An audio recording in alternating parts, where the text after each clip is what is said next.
Queridos irmãos, queridos amigos que nos acompanham, sejam todos muito bem-vindos ao canal da Igreja em Camaçari.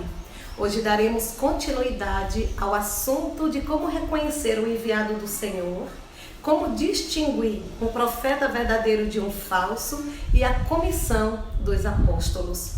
No livro de Atos, capítulo 2, versículo 22, lemos: Varões israelitas, atendei a estas palavras.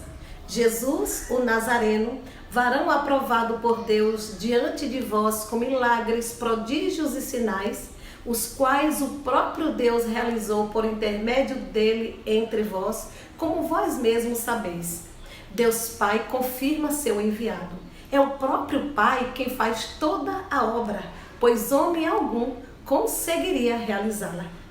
Os apóstolos têm a comissão de pregar o evangelho e levantar igrejas, pois receberam a autoridade do Senhor para edificá-las. Em 2 Coríntios 10:8 lemos: Porque se eu me gloriar um pouco mais a respeito da nossa autoridade, a qual o Senhor nos conferiu para edificação e não para destruição vossa, não me envergonharei. Paulo tinha autoridade para edificar igrejas. Após realizar o trabalho de levantar igrejas, os apóstolos entregam a administração local aos presbíteros. Alguns, entretanto, pensam erradamente que os apóstolos não podem interferir na administração das igrejas. A direção espiritual é dada pelos apóstolos. A administração local cuida das coisas práticas. O apóstolo não se ocupará com aluguel de local de reuniões, contas de luz, etc., mas com a direção espiritual de todas as igrejas, porque ele tem autoridade para edificá-las. Ele tem autoridade para interferir quando a direção espiritual de uma igreja estiver errada. Ele tem autoridade para edificar, mas nunca para destruir. Por exemplo, Paulo, após deixar a prisão domiciliar em Roma, escreveu para Timóteo, seu filho na fé: Quando eu estava de viagem rumo da Macedônia, te roguei permanecesses ainda em Éfeso para admoestares a certas pessoas, a fim de que não ensinem outra doutrina. Paulo estava interferindo na igreja em Éfeso. Portanto, um apóstolo tem autoridade para interferir na administração de uma igreja. Os profetas, por sua vez, são aqueles que falam por Deus. Há vários níveis de profetas, conforme lemos em Números 12, versículos 2 e 3. E disseram: Porventura tem falado o Senhor somente por Moisés? Não tem falado também por nós? O Senhor o ouviu. Era o varão Moisés muito manso, mais do que todos os homens que havia sobre a terra. Arão e Miriam, que eram os dois irmãos mais velhos de Moisés, acharam um suposto erro nele. Ao falar, expuseram sua queixa, revelando insatisfação no coração. Adão era mais eloquente do que Moisés.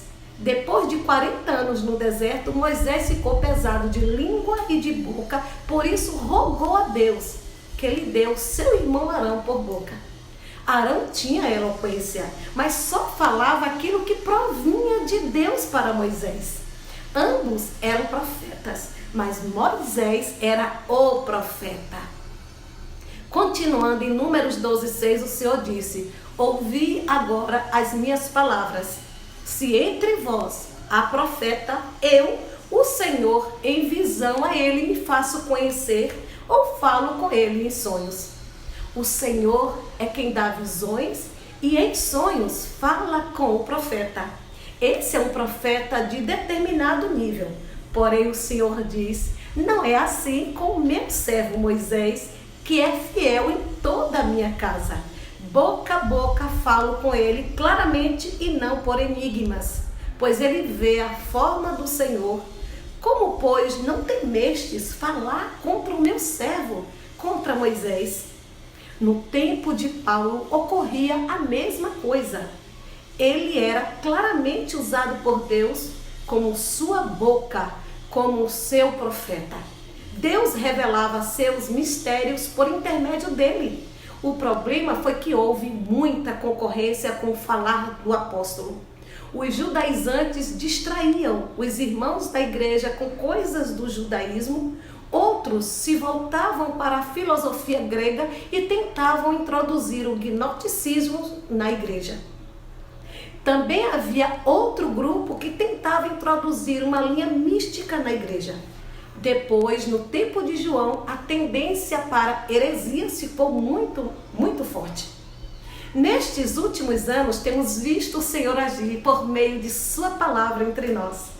Lembremos-nos do testemunho dos Tessalonicenses que reconheceram que a palavra que Paulo falava era a palavra de Deus. A palavra que o profeta de Deus proferir deve cumprir-se.